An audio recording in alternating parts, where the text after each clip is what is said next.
계산세모 206회입니다. 답을 열어놓을게요. 제가 틀릴 수도 있으니까. 일단 수험 번호는 12 11 111 2네요.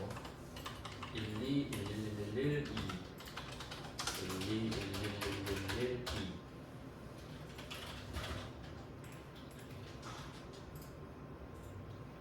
그다음에 감독관 확인 번호 1220입니다. 하나 둘 둘 0입니다. 유형은 아무거나 골라주시고 12 11 111 2 1220입니다. 네, 세무 200 들어왔어요. 이게 가장 최근 건데 합격률 보니까 40%인가 그렇더라고요. 40% 정도 할만하죠. 세무 200 보겠습니다. 이것도 뭐 회계 1급이랑 순서는 같다고 보시면 되는데요. 실무 시험을 먼저 가야 됩니다. 이론은 찍을 수 있으니까. 실무 시험은 저번에 했던 것처럼 그걸 먼저 할까요? 3번, 5번 이렇게 5번을 먼저 할까? 저도 안 풀어봤는데 그냥 바로 생으로 해보겠습니다.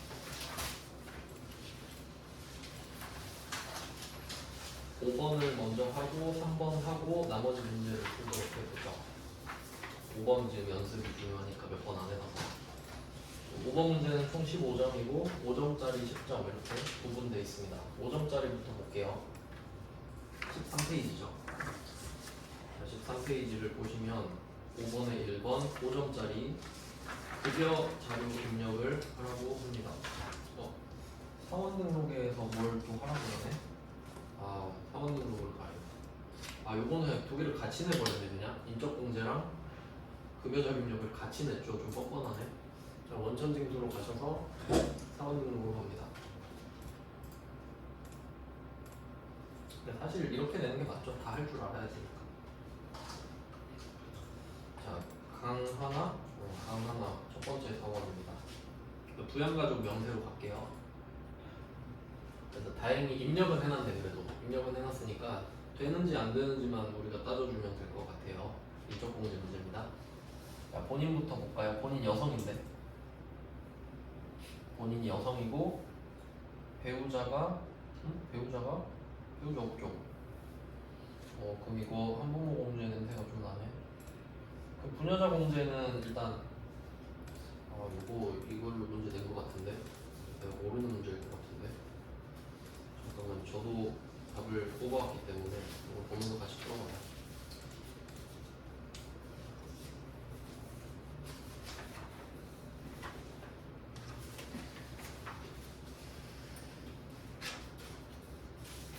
네, 안전하게 해야 되니까.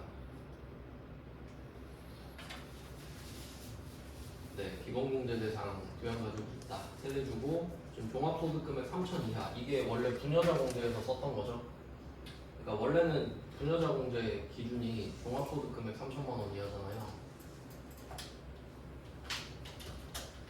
종합소득금액 3천만 원 이하.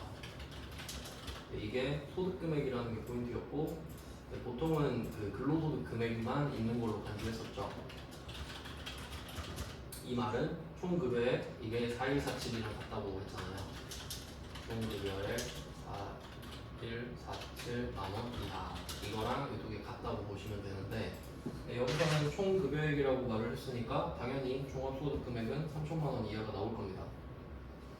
근데 이때 배우자가 없는 경우잖아요. 근데 부녀자 공제가 된다 그러네? 배우자가 없는 버전 같은 경우는 이게 세대주라는 게 또 포함이 돼요. 이걸 냈네. 네, 세대주가 되고, 그럼 여기서 봐야 될 거는 배우자가 없는 버전인 건데, 배우자가 없다. 이거 좀 적어볼까요? 이거 안 나올 줄 알고 말씀 안 드렸는데 두 가지 버전을 다 알려드릴게요. 첫 번째가 우리가 맨날 했던 거 있죠. 여성이다. 배우자가 있다. 그리고 종합소득금액 3천만 원 이하다. 맨날 이것만 했는데 이것만 내길래 이걸 안 알려드렸었는데, 두 번째는 여성이고 배우자가 없을 때입니다. 종합소득금액 3천만 원은 똑같아요. 뭐가 달라지냐? 추가되는 게 세대주여야 된다 하고 그 기본 공제 대상 부양 가족이 있어야 된다. 5개가 돼버리니까 안 낼 줄 알았는데 냈네. 그러면 보면 다 해당되거든요 또.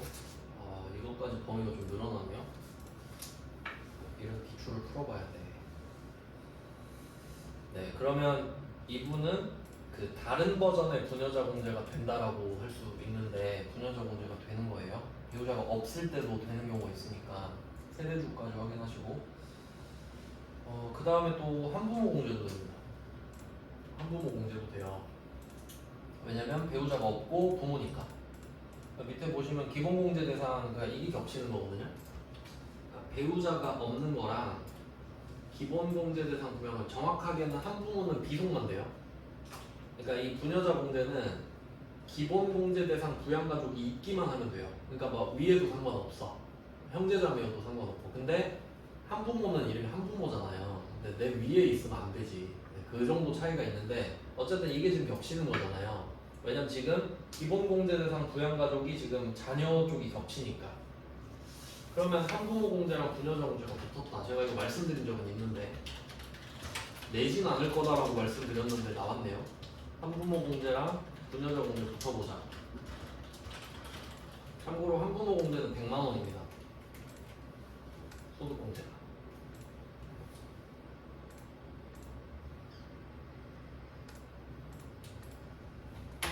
에어컨 끌려다. 한부모 공제는 100만 원, 부녀자 공제는 50만 원입니다. 근데 둘 다 해주진 않아요. 그래서 이때는 한부모 공제만 해준다. 이것까지 아는지 물어보고 싶었네요. 와, 이 정도면 작정했는데?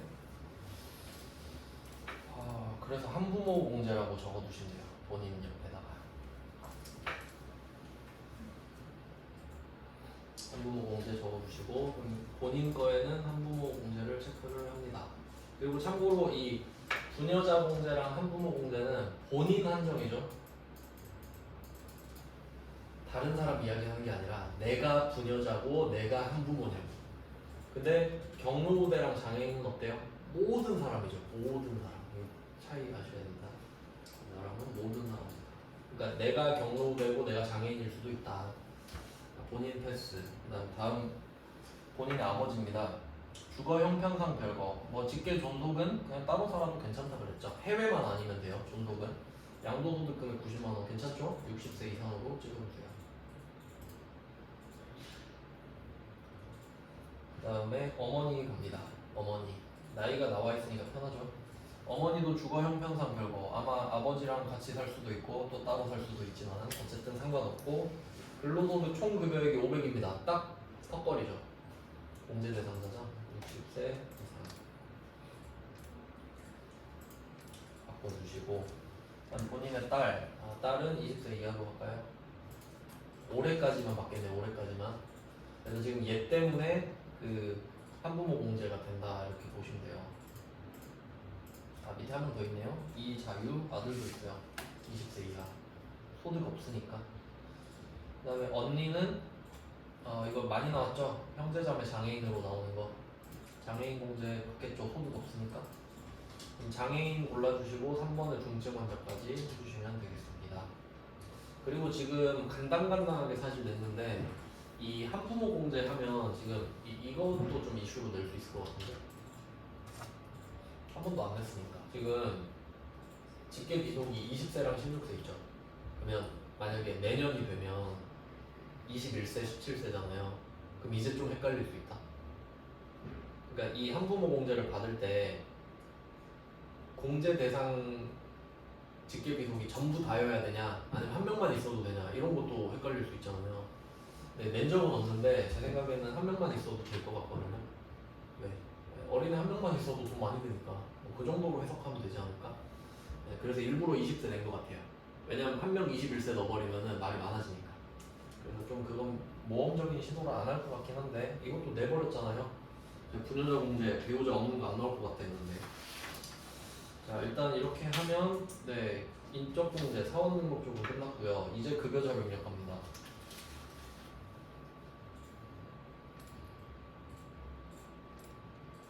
자 썼고 나갔고요. 이제 급여자료 입력해서 가장 먼저 하셔야 될 거는 귀속분 5월분 급여자료니까 5월 거 넣고 지급일은 5월 32일 써 있습니다. 두 번째 표에 오른쪽에 써 있죠.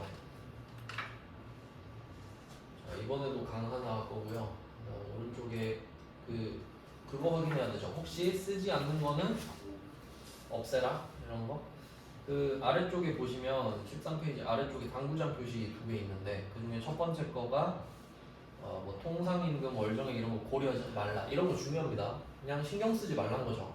휴 다행이다 하고 넘어가고 사용하는 수당 이외의 항목은 부로 체크해라 이거 말을 했기 때문에 안 쓰는 거는 먼저 지워줄게요. 수당 공제 갈게요. 자 그럼 하기 전에 식대랑 자가운전 보조금이 있잖아요. 그러면 이게 과세가 아닌지 확인해야 되죠. 자 식대부터 볼게요. 현물 식사를 별도로 제공하고 있지 않다. 밥 안 주니까 미안하니까 밥값 줄게 이거죠? 그럼 비과세 맞죠? 그럼 비과세 냅두고 그 다음에 자가운전 보조금 본인 명의 차량 됐고 업무 목적 맞고 실제 발생한 교통비를 별도로 지급하지 않는다. 그래서 제가 식대에서는 현물 식사를 주지 않는다. 자가운전 보조금은 실제 발생한 교통비를 지급하지 않는다. 이게 비과세 요건이라고 말씀드렸거든요. 우리 같죠? 냅두고 나머지 없앨게요. 상여 없애고 직책수당 없애고 월천수당도 없애고 야간근로수당도 없습니다. 그러면 지급 내역은 다 바꿨는데 혹시 공제 내역이 있는지 보니까 뭐 특이사항 없죠. 그럼 이렇게 해서 닫아주시면 되겠고 확인 누릅니다. 탭. 네, 조촐하네요. 실제 거의 그렇죠. 거의 대부분에서 다. 기본급 200, 식대 10만원. 요거는 좀 아쉽군요. 20만원으로 오른 거 아시죠, 이제? 근데도 10만원밖에 안 돼. 물론 아깝겠죠. 그 다음 오른쪽에 국민연금도 다 써주세요. 이름 순서 바뀌어 있으니까 잘 확인하시고.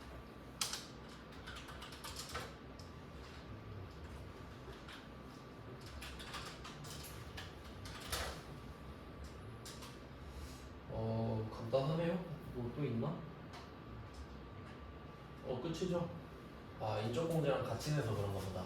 이 문제는 아마 포커스를 거기 둔 거죠. 부녀자 공제. 부녀자 공제 배우자 없는 버전도 있는 거 알아? 이거 물어본 거고 그리고 부녀자 공제랑 배우자 공제 경합하면 부녀자 공제 써야 되는 거 아니? 이거까지. 근데 체크를 안 했네. 글자만 적고 체크 안 하면 안 되죠. 여기 부녀자에다가 했어. 한부모로 해야죠.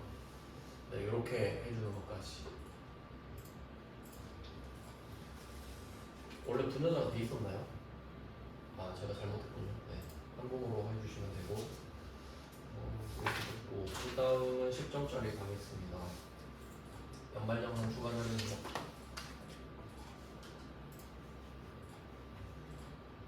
10점짜리입니다. 이거는 뭐 모르는 게 있더라도 부분 점수를 최대한 노려주셔야 돼요.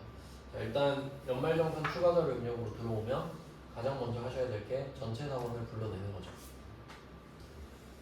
네, 연말정산 추가 자료 입력으로 가시고 그리고 생각해보니까 아까 그 급여 자료 입력에서 원천징수 이행상황 신고서를 언급을 또 안 했네요. 보통은 같이 언급해주는데 말 안 하면 안 하시면 되겠고 자, 연말정산 추가 자료 입력 와서 전체 사원 누를게요. 자, 다 불러왔습니다. 이거는 문지율이겠죠. 보통 이제 따로따로 내니까 문지율 남성 세대주입니다. 자, 하나씩 볼까요? 일단 그 맨 위에 나와 있는 거는 저번에 풀어봤던 건데 자주 나오네요. 정근무지입니다. 정근무지는 소득명세 탭으로 가시면 돼요. 언급도 해주고 있습니다. 문제 세 번째 줄 왼쪽에. 자, 여기다가 오른쪽에 종전 여기다 썼죠. 근데 항상 위치는 맨 오른쪽이거든요. 자, 이거를 받아쓰기를 해보겠습니다. 근무처, 주식회사, 영일전자 다 써야 되나? 주식회사, 영일전자. 종교 관련은 아니고요. 사업자 등록번호.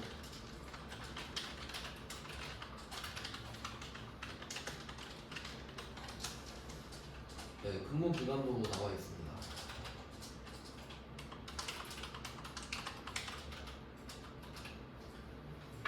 요거는 연말정산이다 보니까 그 전부터 계속 근무했어도 2022년 거는 1월 1일부터라고 되겠죠. 그 다음에 급여도 써주시고요.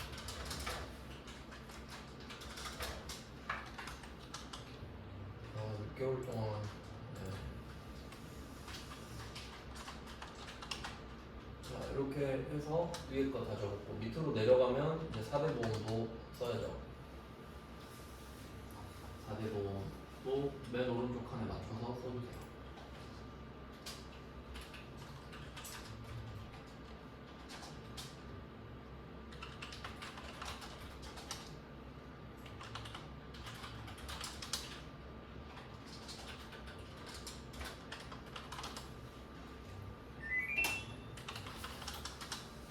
네, 4개 다 쓰고 그 다음 제가 강조했었던 게 있죠. 소득세 파트는 결정세액만 쓴다.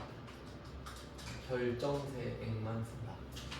이게 헷갈리는 이유는 결정세액이 맨 위에 있으니까 왠지 맨 밑에 있는 게 결과물 같잖아요. 그래서 여기에다가는 10만원과 만원만 써주시면 된다. 결정세액만 표시해주세요. 저 이거 엄청 헷갈렸던 기억이 나네요. 결정세액만 쓰시면 된다. 나머지 X 치고 결정세액은 동그라미. 이거 모든 문제가 다 똑같아요. 당연하겠죠? 자, 일단 이 소득명세를 다 입력을 했고요. 이제 연말정산 입력으로 가보겠습니다. 그래서 참고로 이렇게 정근무지가 있는 것들은요, 그 왼쪽에 보면 우리 현재 근무지에서 받은 돈도 있잖아요. 그러니까 이 두 개를 합쳐서 1년 금액이 보여지는 겁니다. 그때 그 7천만 원이 의미가 있었거든요. 그 산후조리원이라든지 그런 거 주택 같은 거 7천만 원의 영향을 받아요. 자, 연말정산 입력 가보시면 모두 생계를 같이 한다. 그럼 여기서 알려주는 거는 그 포인트가 있죠. 지금 4명 가족이 있는데 전부 다 소득 통과했다. 이것만 보시면 되죠. 소득이 다 통과했잖아요. 본인은 총급여이고 5천 아닌데 여기 나와 있는데 5천이라 쳐도 상관없고 배우자는 일용근로소득 금액만 있으니까 소득 금액 없는 거죠. 그리고 나머지는 아예 없으니까 결론은 물적 공제는 소득이 중요하잖아요. 그러니까 그냥 소득 신경 쓰지 마라 이 말이죠. 그런 거를 잘 캐치를 해야 돼요. 금액이 뭐 1200이 있다 5000이 있다가 중요한 게 아니라. 그럼 보험료부터 갈까요? 보험료 오른쪽에 있죠. 네, 보험료입니다. 문지율 본인 자동차 운전 보험료 120 통과 보장성 보험료죠. 그다음에 문가형의 자녀 일반 보장성 보험료 50 이것도 통과. 나이 소득 다 되죠. 네, 혹시 그 나이 계산하기가 안 된다 그러면 부양가족 탭에 가보시면 됩니다. 여기 나이 다 나와 있죠. 연동되니까. 그래서 알려준 것 같은데. 이것도 하라는 소리인가 이거? 아무래도 좀 그런 것 같은 냄새가 나죠. 아 이것도 하라는 거 같네. 그럼 이거 전부 다 바꿔주면 되잖아요. 배우자 20대 이하, 20대 이하. 인적공제 되게 좋아하네. 중요하긴 한데. 근데 이렇게 내줘야 공부를 더 열심히 하는 거 맞긴 한데. 바꿔놨고요. 또 와서 확인하는 김에 바꿔놨고. 그다음에 일반 보장성 보험료 일반에 170만 원 쓰시면 되죠. 어차피 100만 원으로 커트가 되지만. 그래서 여기에다 100만 원이라고 쓰셔도 상관없어요. 100만 원 넘으면 답이 같으니까. 그다음 의료비 갈게요. 자, 의료비는 의료비 지급 명세서 부양가족 탭에 하라면 또 부양가족 가서 의료비 지급 명세 여기다 쓰라고. 아 이렇게 연동돼 있구나.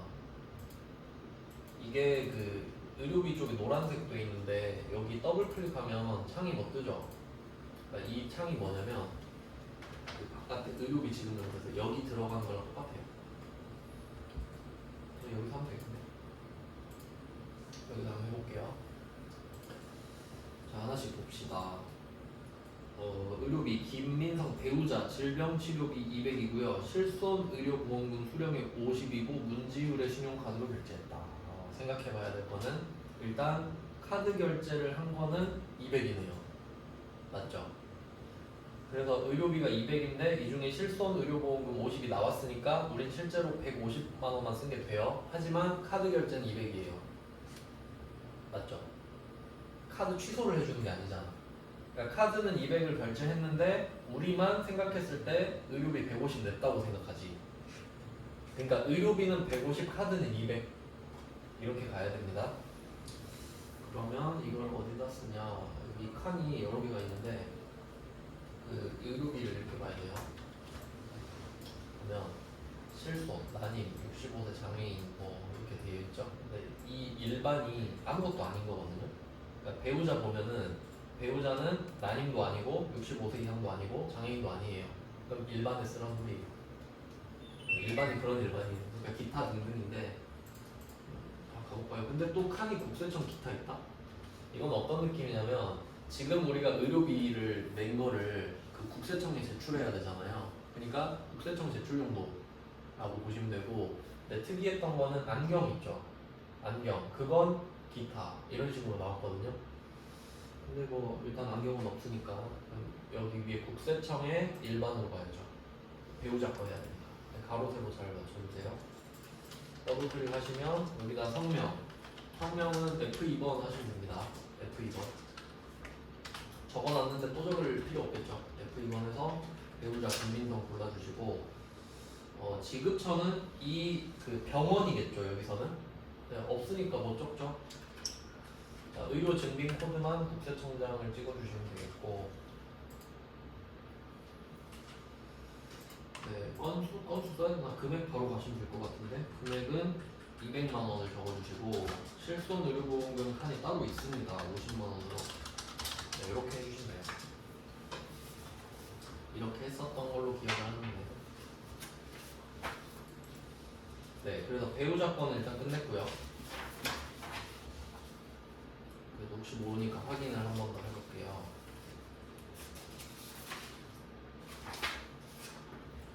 맞아요. 국세청장 맞고 맞네요.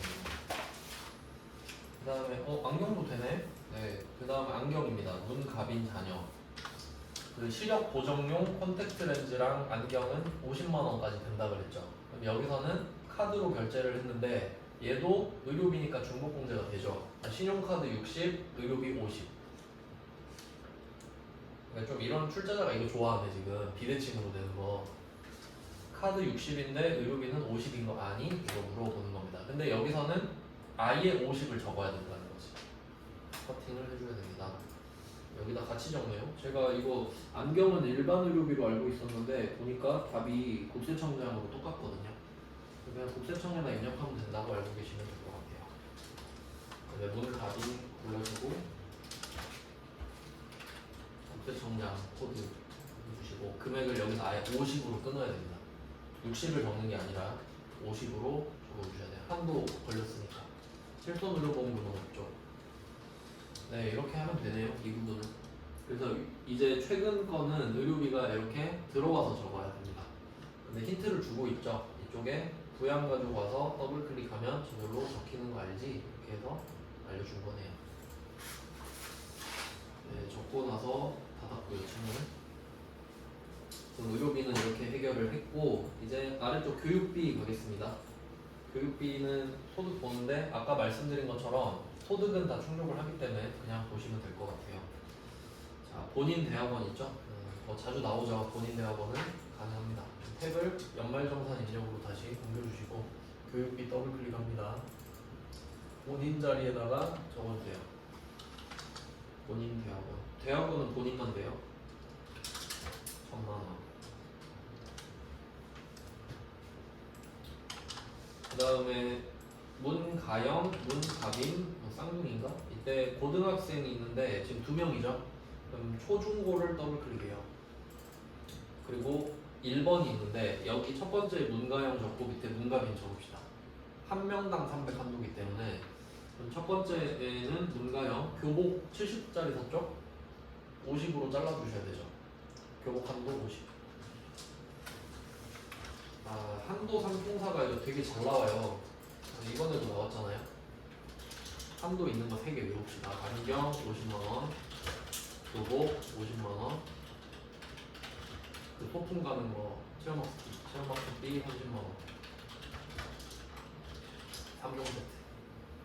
이거 진짜 잘 나와요. 한도 있는 건 잘 낼 수밖에 없겠죠. 그리고 오히려 심리전을 걸 수도 있잖아요. 이거 3개 줘놓고 안경 딱 50 사기, 교복 50 사기, 체험학습비 뭐 25만 원 쓰기 이런 식으로 할 수 있죠. 네, 그렇게 생각하시면 되겠고요. 그럼 이것도 한도로 50 줄여주세요. 교복 50. 지만 비싼 거 입었네? 문가비는 50짜리네. 그럼 문가영 거는 50 플러스 20이죠. 체험학습비는 30이 안 됐으니까. 그래서 1번에다가 문가영이라 생각하고 70을 적어주세요. 그다음 2번은 문가빈인 거죠. 자, 이때 고등학교 교복 구입비 50. 얘는 딱 커트라인이죠. 그 다음에 학원비는 안 돼요. 학원비는 교육비 아니죠. 공교육비 아니죠. 그래서 교복 구입비만 50만 원을 적어주시면 됩니다. 학교가 공짜인가 봐요, 얘네들은. 이렇게 확인하시고 알아서 금액은 구해진다. 간단하네요, 이쪽 파트는. 그 다음 신용카드 갈게요. 신용카드는 왼쪽으로 바꿔서 내려오시면 되죠. 42번. 이게 이거 문제 잘 낸다 그랬죠. 포함 제외. 볼게요. 아래 항목이 포함된 금액이다. 자, 전통시장 150 빼야 되죠. 다른 데도 있는 그럼 바로 적을까요? 전통시장 150. 대중교통 100. 도서 공연 등 사용분 이것도 나오네요. 100만 원. 얘네들은 많이 해주는 애들이니까 알아서 빼주고. 그 다음에 이게 중요하죠. 배우자 및 자녀의 의료비 지출액 260 이게 중요한 거예요. 그래서 아까 딱 이거 낼 줄 알았다. 이거는 그 의료비 치료비 있죠. 치료비가 이렇게 갔잖아요. 배우자 치료비가 150 들어갔죠. 의료비 150. 왜냐면 200을 썼지만 50을 돌려받았으니까 실제로 150 쓴 거죠. 근데 카드는 200 썼지. 그 다음에 집게비로 자녀 콘택트 렌즈인가? 네, 콘택트 렌즈. 렌즈는 의료비 50. 여기서 잘렸죠. 50. 카드는 60이죠. 그러니까 이게 의료비랑 카드랑 헷갈리게 하는 거야. 그러니까 이게 지금 다르잖아요. 똑같은 상황인데 금액이. 근데 의료비는 우리가 조정을 했죠. 200 빼기 50 쓰고 아예 50 쓰고 이렇게 들어갔잖아요. 그러니까 의료비가 실제로 200 들어간 거 아시죠? 아까? 실손보험금은 따로 적어서 빠지니까 저절로. 근데 카드는 얼마 쓴 거예요? 260 쓴 거 맞죠? 그럼 여기서 260을 어떡하지? 냅두면 되죠. 이 260이 카드 3,200에 포함됐다 그랬잖아요. 그러니까 만약에 제외됐다면 말이 안 되지만 제외는 말이 안 되는데 포함됐으면 안 빼면 되죠. 그래서 결론은 여기서 150, 100, 100 이것만 빼라는 소리예요. 그러니까 이 카드 3,200 중에 350은 빼야 되죠. 다른 데서 공제를 받으니까. 네, 그렇게 하는 소리예요. 3,200 빼기 2,850을 카드로 써라 이거죠. 알아서 나머지 계산은 알아서 되고 있습니다. 자기 그 총 급여액의 4분의 1 깔고 알아서 해요 지가. 그 다음에 현금용 수준 볼게요. 본인 거, 그 다음에 배우자 거. 배우자는 소득이 없으니까 괜찮죠. 소득 보니까 형제자매도 없고. 그래서 현금용 수준은 배우자 거랑 합쳐서 450을 써주시면 되겠습니다.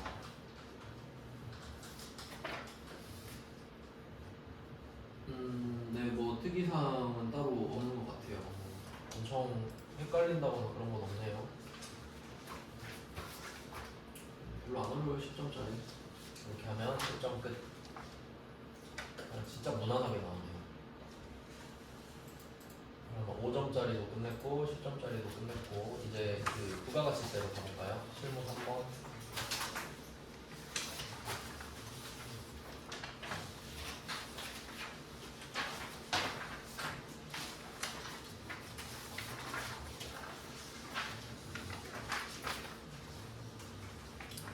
실무 문제 3번입니다.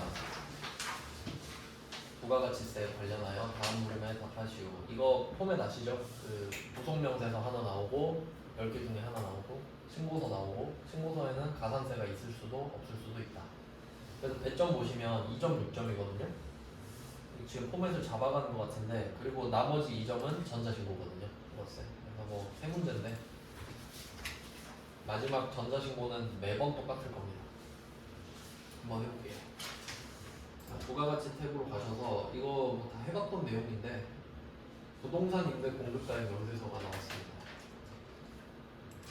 부가가치 탭에서 세 번째 거죠. 부동 명세서 1번에.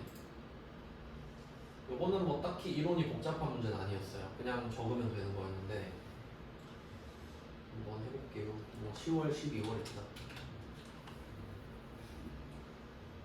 그럼 우리 입장에서 세입자를 지금 적어야 돼. 세입자. 누구한테 건물을 빌려줬냐? 뭐 코드는 F2번 해서 우람이라고 돼 있는데요. 세무법인 우람에게 빌려줬다. 동층호. 동은 없으면 안 쓰시고 지금 동이 있으니까 1동 2층 200으로 씁니다.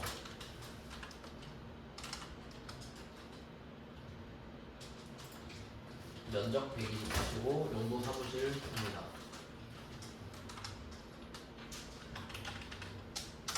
임대기간은 기출문제 풀 때는 그냥 여기 있는 날짜를 그대로 쓰시면 돼요. 2020년 12월 1일부터 2022년 11월 30일까지 2년간 계약을 했고 이때 당시 보증금은 3,000원. 이 보증금이 그 간주의 임대료를 만드는 요소입니다. 월세 170. 그다음에 관리비도 있죠? 관리비도 월세랑 합쳐서 쓰는 개념이에요. 그러니까 실제로 이것까지 같이 합쳐서 세금 계산서 주거든요. 그러니까 200짜리를 주는 겁니다. 200을 받으니까. 자, 그 다음 갱신했죠? 그럼 이번에 계약갱신일로 가셔서 이번에 계약갱신을 가서 갱신한 날의 첫 번째 날짜를 씁니다. 2022년 12월 2일이죠. 저절로 뒤쪽으로 빠지고 2024년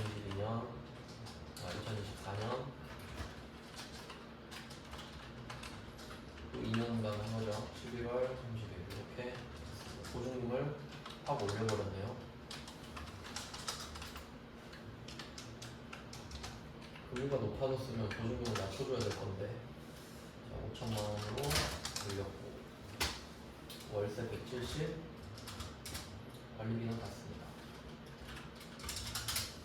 자, 이렇게 하면 뭐 입력은 되게 간단하죠. 거래처도 하나밖에 없고요. 이거 뭐 비슷한 문구 본 적 있는 것 같죠? 그 박스 아래쪽에 보시면 월세와 관리비에 대해서는 정상적으로 세금 계산서를 발급했다. 당연한 말이죠. 줘야 될 테죠. 그다음에 간주임대료에 대한 부가가치세는 임대인이 부담한다. 그러니까 우리가 건물주인데 우리가 부담을 하는 거예요. 근데 이 부담 여부는 상관없다 그랬죠. 그러니까 국세청 입장에서 임대인이 부담하든 임차인이 부담하든 상관없잖아요. 그러니까 상관없다. 별로. 저번엔 임차인이라고 나왔던 것 같은데. 그러니까 회계 처리는 달라질 수는 있는데 지금은 국세청 입장에서 부가세를 걷냐 마냐 이야기를 하는 거니까. 그리고 또 이 문제에서는 부가가치세 신고서 이야기는 안 하고 있죠. 이거 신고서에 반영하는 문제도 있었잖아요. 그것까지 한번 볼까요? 그럼 지금 적용이자율이 1.2%네? 좀 금리 많이 올랐는데 이때는 그랬나 봐요. 아, 이거 작년 말이구나. 그럼 이때 1.2%도 확인하셔야 되죠. 그러니까 그때 맞게끔 되어 있을 텐데 혹시 다르다면 지금 좀 올랐죠. 20.9% 확인하시고 똑같으니까 그냥 넘어가는 거예요. 그리고 이때 간주임대료가 지금 111, 122 이렇게 나왔잖아요. 이걸 혹시 세금 계산서에 부가가치세 신고서에 반영하라고 했으면 요거는 그 1번 세금 계산서 이렇게 쓰고 그다음에 이 간주임대료는 4번 정규 영수증 외 수취분 이렇게 쓰라는 소리였죠. 근데 지금은 그 말을 안 했잖아요. 그러니까 안 한다. 하는 문제도 있었습니다. 그러니까 2점짜리로 됐겠죠. 사실 근데 그건 자동 반영되니까 그걸 시킬 이유는 사실 없어요. 왜 이거를 메인 매출 점포에 다 적어놨을 텐데. 그래서 뭐 그렇게 되고 끄고 저장하겠습니다. 자, 이제 신고서입니다.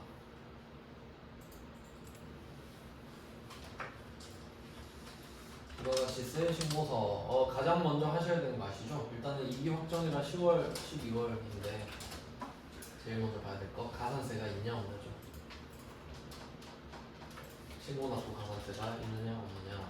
우리는 누락분 매출세액을 찾는 거죠. 누락분 매출세액이 누락분 매입세액보다 크다면 이 말은 누락분 매출세액만 있는 것도 포함이 되는 거죠. 이렇게 되면 신고납부 가산세가 있었지. 네, 요걸 항상 기억하셔야 돼요. 신고서 볼 때마다.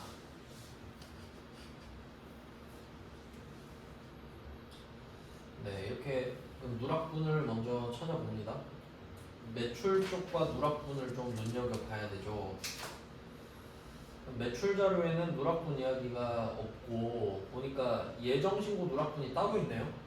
누락분이 있죠. 그리고 여기서 혹시 매입세액만 있으면 가산세가 또 없죠. 왜냐면 그 매출세액이 큰 게 아니니까. 근데 여기는 매출세액이 있네요. 200만원. 매입세액은 없으니까 매출세액이 매입세액보다 200만원 큰 거 맞죠? 그럼 이게 신고납부 가산세다. 네, 이렇게 된 겁니다. 바로 나왔네. 요새 가산세 잘 안 내다가 냈네요. 그러면 이걸 좀 신경을 써 주시고요. 그리고 또 생각해야 될 게 있죠. 누락분은 신고납부 가산세를 만드는데 그 중에서도 예정신고 누락분은 2.5%가 아시죠? 예정 누락분 신고 가산세 2.5%잖아요. 이것까지 바로 떠올리시면 돼요. 예정 누락분. 왜냐면 예정 누락분은 반드시 확정 신고 때 해야 되니까 그게 3개월이니까. 그럼 3개월 가면은 75%죠. 그럼 2.5%가 필연적으로 나옵니다. 무조건. 그래서 제가 공식 만들어서 외워버렸잖아요. 자, 이렇게 하고 하나씩 입력하겠습니다. 자, 매출 자료부터 볼게요. 자, 전자 세금 계산서 매출액. 제가 맨날 강조했죠. 여기서 전자 중요하다고. 전자가 있으니까 가산세가 없다. 그래서 2억 5천 써주시고요. 영세율 매출은 어때요? 혹시 영세율 매출이 있다고 하면 영세율도 세금 계산서 발급하니까 나눠서 적어주시는 거고, 그 다음에 신용카드 매출액이 3,000원입니다. 근데 이 중에 세금 계산서 발급분이 포함되어 있다네? 그럼 이 중에 1,000만원 분은 저 2억 5천에 포함되어 있는 거예요. 그러면 1,000만원 분을 두 번 판 게 아니니까 여기서 3번에 2,000만원을 쓰라는 거네요. 포함 제외는 제가 엄청 강조하고 있죠. 독해 문제니까 많이 틀릴 거다. 그래서 2,000만 원입니다. 그러니까 이렇게 생각하면 되죠. 그림으로 생각해 보면은 이거 꼭 시간이 걸리시더라도 그 잘 이해하고 넘어가셔야 돼요.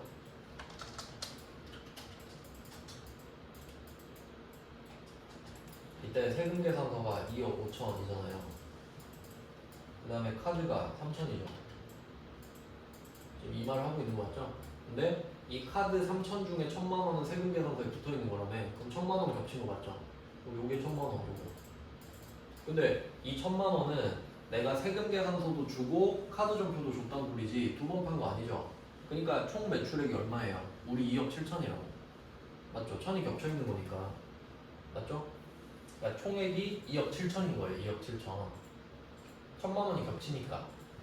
그러니까 세금 계산서가 이기니까 세금 계산서는 2억 5천 그대로 가. 내 카드가 1,000을 줘버린 거지. 세금 계산서한테. 그러니까 카드 2천. 자, 이거 여러분이 본인이 직접 생각해서 푸셔야 됩니다. 응용하면 답이 바뀌니까. 그래서 2,000이에요. 그러니까 이렇게 냈을 수도 있지. 그 세금 계산서가 2억 4천이다 이렇게 해놓고 알고 보니 저 카드 3천 중에 세금 계산서 발급분이 있는데 불포함해놨다. 그럼 그걸 땡겨서 1,000에 붙여라 이렇게 낼 수 있는 거죠. 같은 말인 거예요. 그러니까 답은 같지. 표현을 어떻게 하느냐지. 근데 그렇게 하면 많이 틀리겠죠. 세금 계산서 2억 4천이 있는데 알고 보니 저 카드 3천 중에 세금 계산서 발급분이 1,000이 있네? 근데 이걸 포함을 안 했어. 어떡할래? 이렇게 되면 카드 1,000을 뜯어서 세금 계산서에 줘라 이 말이니까. 이거 진짜 많이 낼 겁니다 이제. 그 다음에 매입자료 갈게요. 자, 매입자료는 전자 상관없죠. 상관없고 뭐 샀는지 보니까 업무용 승용차 5인승 2000cc를 샀어요. 이거는 그거죠. 고정자산. 고정자산을 써줍니다. 3,300. 그리고 나머지는 원재료라고 합니다. 그럼 공급가액이 총 1억 8천이었으니까 3천 빼면 원재료가 1억 5천. 일반 매입에다가 쓰라는 소리네요. 1억 5천에 1,500 써주시고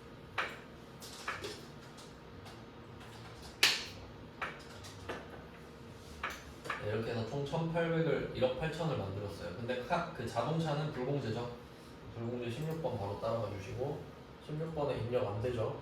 16번에 50번 갑니다. 여기다가 자동차 가격을 한 번 더 써주세요. 3,000에 300. 업무용 승용차니까. 근데 혹시 이게 뭐 화물차다, 승합차다, 경차다 하면 여긴 안 적죠. 세액공제 받으니까. 그래서 이렇게 1억 5천, 3천, 3천을 또 썼는데 보면 차감비를 보시잖아요. 그럼 결국 1억 5천이지. 차감됐으니까. 그러니까 우리는 결국 1,500 세액공제 받아요. 네, 그러니까 이게 일반 전표랑 차이가 일반 전표는 그냥 세금 계산서 그 신고서에 아예 못 오는데 이 불공 같은 경우는 굳이 왔다가 또 빼는 거죠.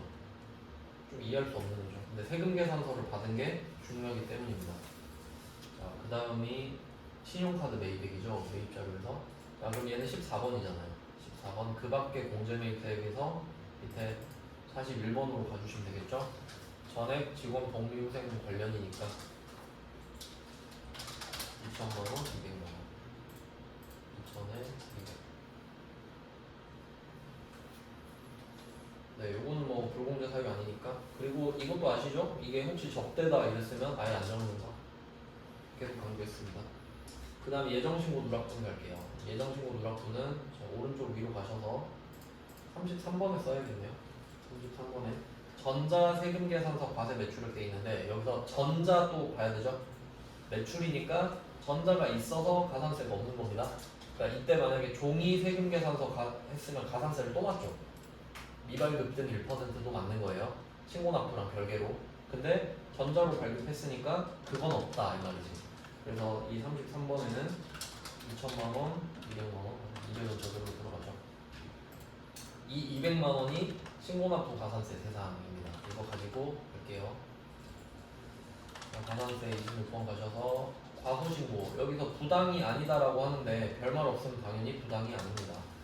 71번에 200 쓰고 납부지연 73번에 200을 또 써주시면 돼요. 여기서는 날짜를 줬죠. 날짜 편하죠. 이거 쓰면 2022년 10월 25일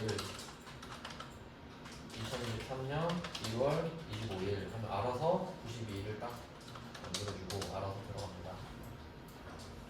원래는 10만분의 20인데 그 다음에 이 과소신고 신고가산세는 2.5% 알려드렸죠. 200만원 곱하기 0.025 하면 5만원. 네, 이렇게 하면 되겠군요. 괜찮네. 합격률이 40%라 무난하네요. 그 다음에 맨 밑에 보시면 기타 자료 있죠. 기타 자료의 세 번째 점을 보시면 전자신고하고 전자신고 세액공제를 받는다. 그러니까 이게 약간 복선이죠. 나 전자신고한다, 세액공제 받는다. 그러니까 전자신고하는 걸 문제로 내버린 겁니다. 뭐 할 거니까 뭐 여기다가 오른쪽 두 번째 페이지에서 그 요거 있죠. 54번에 전자신고 및 전자신고 세액공제 10,000원 전자신고 할 거니까 전자신고를 다음 페이지에서 할 겁니다. 그리고 기타 자료 마지막 보시면 전자세금계산서의 발급 및 전송은 정상적으로 이루어졌다. 이거 말하는 거 3개 있다 그랬죠. 전자 했으니까 미발급 등 아니다. 발급 제때 했으니까 지연 발급 미발급 아니다. 전송했으니까 지연 전송 미전송 아니다. 이거 3개 말하는 겁니다.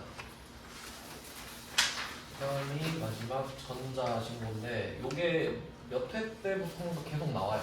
이걸 좀 코멘트로 잡은 것 같은데 제가 한창 할 때는 이게 없었는데요. 한번 같이 해볼게요. 이것까지 하고 쉬죠.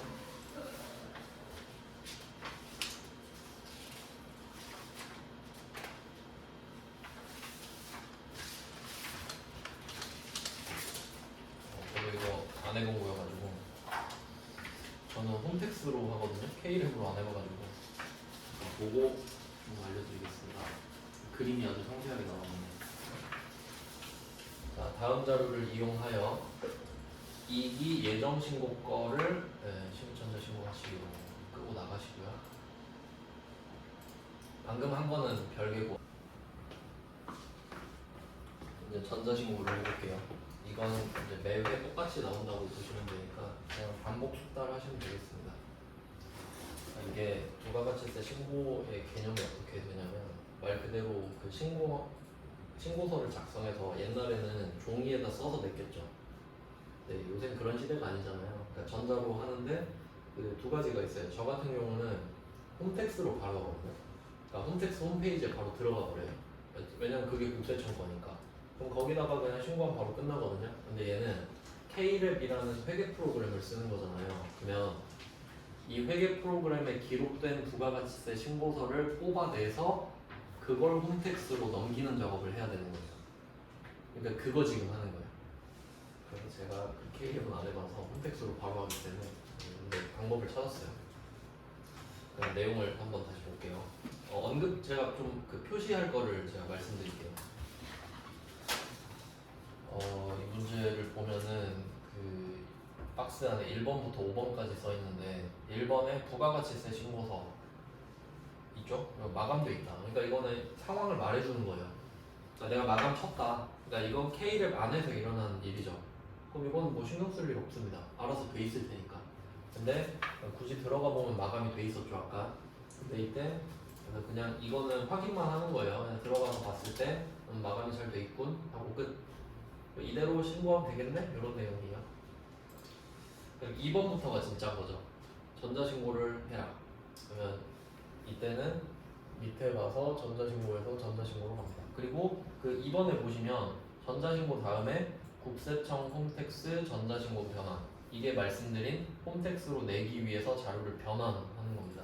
그걸 하래요. 이거 하고 이거 하고. 전자신고를 먼저 하겠죠. 자, 이쪽에 와서 7월 거 9월 거를 보내자. 여기까지 상태인데 그럼 지금 마감이 잘 돼 있고요. 자, 여기서 어떻게 하냐면 요거 하고 싶은 거를 클릭을 한번 해요. 그리고 제작, 이거 좀 적으면서 보세요. 제작 버튼을 누르는 겁니다. 제작. 자, 전자신고 창에서는 순서를 아예 밑에 따로 적어두셔도 좋겠죠. 칸이 좀 넓으니까. 첫 번째 순서는 제가 적어드릴게요. 전자신고를 해보자. 첫 번째 전자신고 메뉴로 갑니다. 전자신고 메뉴로 가서 날짜 적고, 이건 당연하죠. 클릭하고 제작 버튼을 눌러요. F4 제작 버튼을 누르자. 제작을 눌렀죠. 자, 이렇게 누르면 비밀번호를 쓰라고 해요. 그러니까 우리가 관리를 해야 되죠. 다른 사람은 비밀번호 모르니까 나만. 여기다가 비밀번호를 1234 1234로 하라고 했거든요. 1234 1234.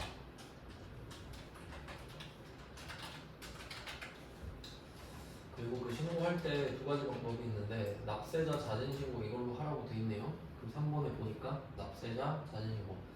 그러니까 이게 내가 직접 하는 겁니다. 내가 직접. 내가 K를 쓰고 내가 직접 신고하는 거. 근데 1번의 세무대리인 신고는 세무사한테 맡기는 겁니다. 그냥 알아서 해주세요. 이건 뭐고. 자, 이거는 2번으로 돼 있으니까 신경 안 쓰셔도 돼요. 이렇게 B번 쳤죠? 1, 2, 3, 4, 1, 2, 3, 4 확인. 완료됐대. 끝.